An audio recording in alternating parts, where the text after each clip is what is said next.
Hey everybody, it's Tie-Dye here, and today I want to talk to you about headlamps. Recently I was contacted by a company named Sunblesa.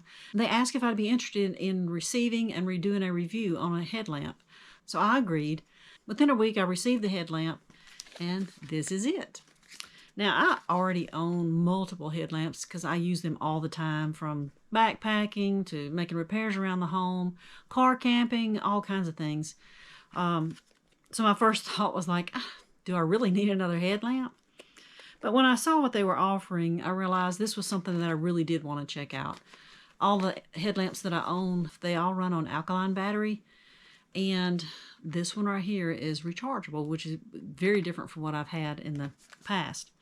So I thought, I probably do need to check this out. I've kind of shied away from rechargeable headlamps just because I didn't want to have to use my battery bank to recharge it when I'm out on trail. And I like the idea that with a alkaline battery headlamp, if my batteries run down, I'm able to just pop a couple of batteries in and keep rolling. With this, though, I wouldn't be able to do that. I would have to stop, dig out a battery bank, plug it up, and then wait for it to recharge before I could go on with using it. That's the reason I've shied away from them. But anyway, received this in the mail, and I was excited to get it, put it to use. Let me tell you a little bit about it. It is, like I said, it's Sunblesa. Some people pronounce it Sunblesa. I'm not exactly sure. It's a rechargeable ultralight headlamp. It's the H11. The maximum lumens is 365. It's claiming that it weighs 45 grams with the headband, and I have not checked that on the scale. It is the Cree XPG3 LED headlamp, and it says that it is waterproof. Let's take a look at it. It's included in this nice little hard side zippered carry case. It's got your headlamp, charging cord. It's got the micro USB on here, and little owner's manual. It's got a little pouch up here to keep your cord and your owner's manual should you need it. All right, here's the headlamp. When I first opened this up, first thing I noticed was how small it is and how lightweight it is compared to some of the others that I use, including my backpacking headlamp, which is a black diamond. This is a little bit lighter and smaller. It has a smaller profile than my black diamond. Now, the other thing I noticed upon looking at it is it's kind of looks like a miniature camera. And I thought, that's a little cheesy. Kind of like something you would get out of a gumball machine.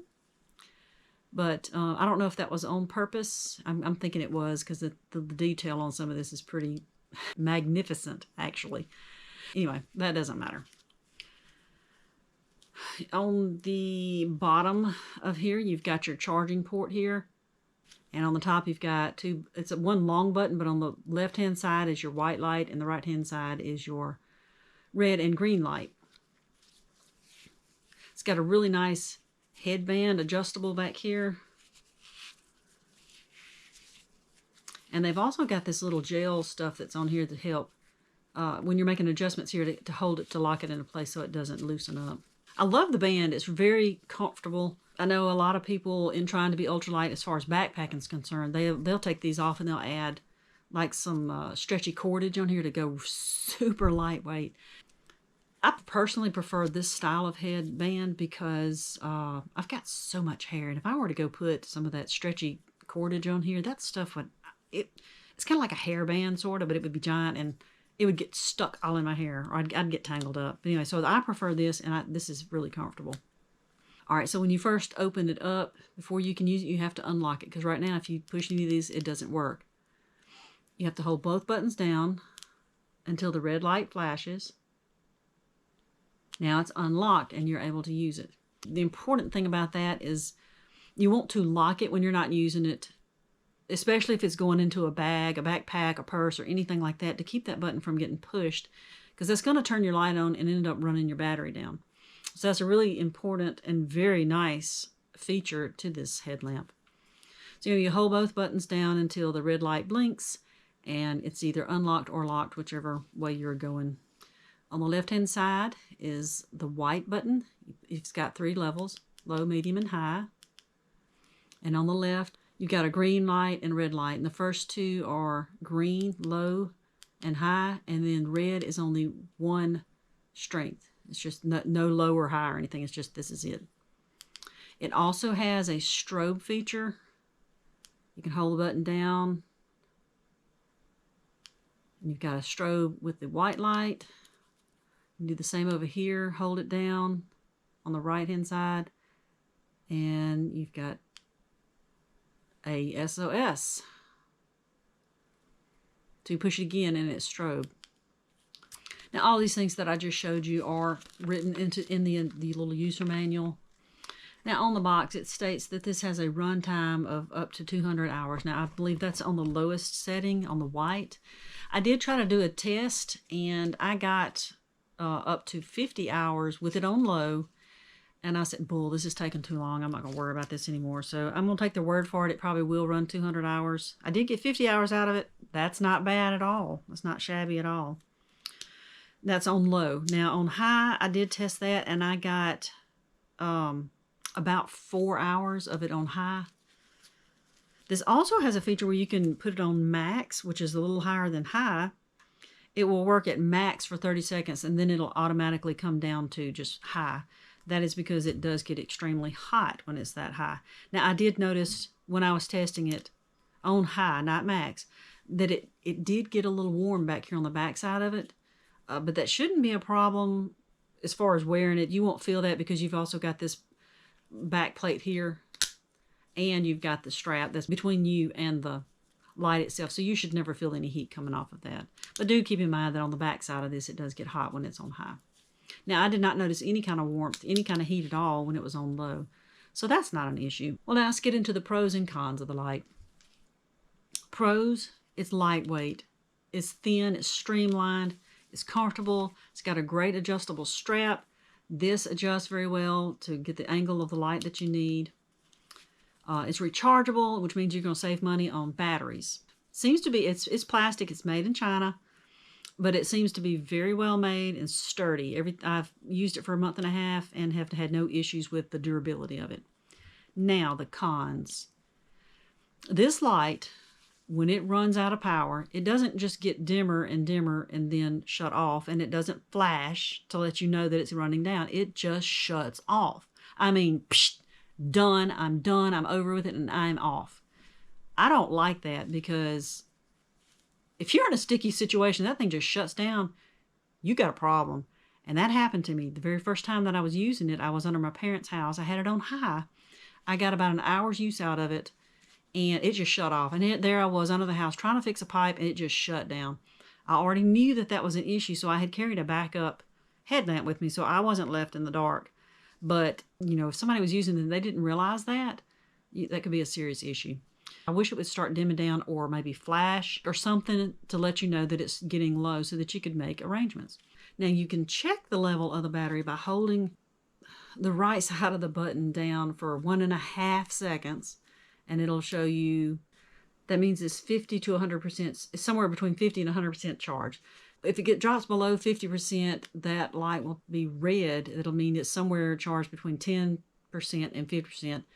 Now, if it comes on and it's red blinking, then it's below 10%. So you can check the level that way.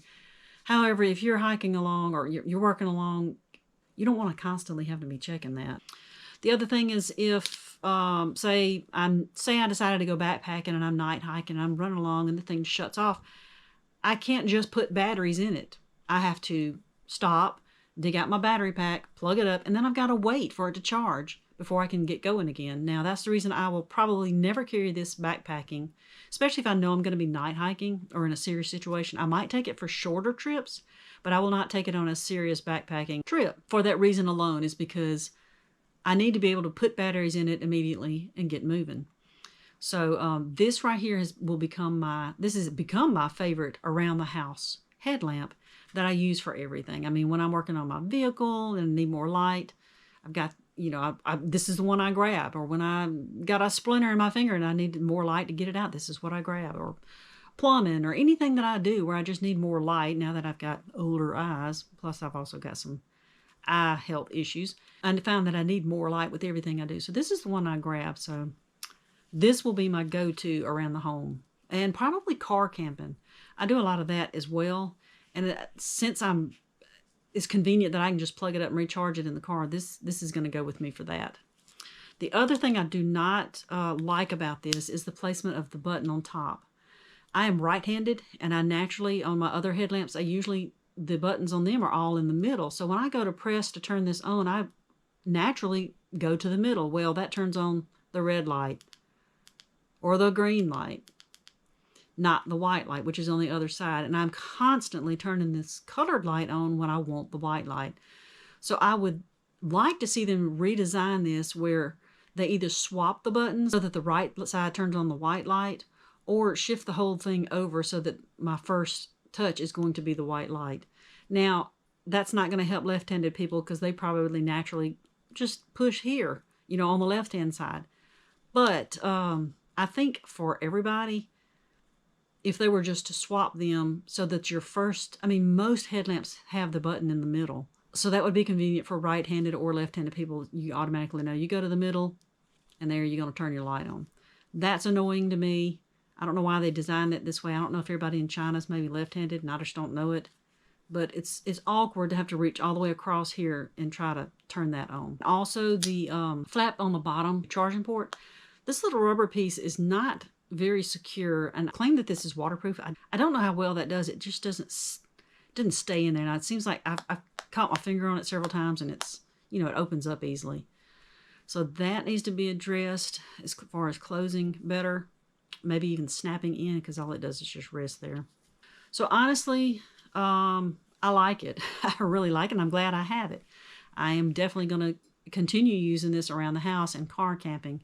And I'm going to save my money from buying those alkaline batteries for the others. But I have to say, I'd give this one a thumbs up, except for serious night hiking when you're backpacking. I would never take this on a long-distance backpacking trip.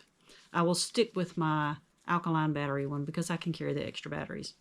But aside from that, it's a solid headlamp, and I don't think you could go wrong if you want to use this around the house or car camping. That's it for the Sunblesa H11. Y'all have a great day, and thanks for watching. Give me a like on this video, subscribe if you want to see more, and hit the notification bell if you'd like to be notified the next time I put a video out. All right, y'all. Have a good day.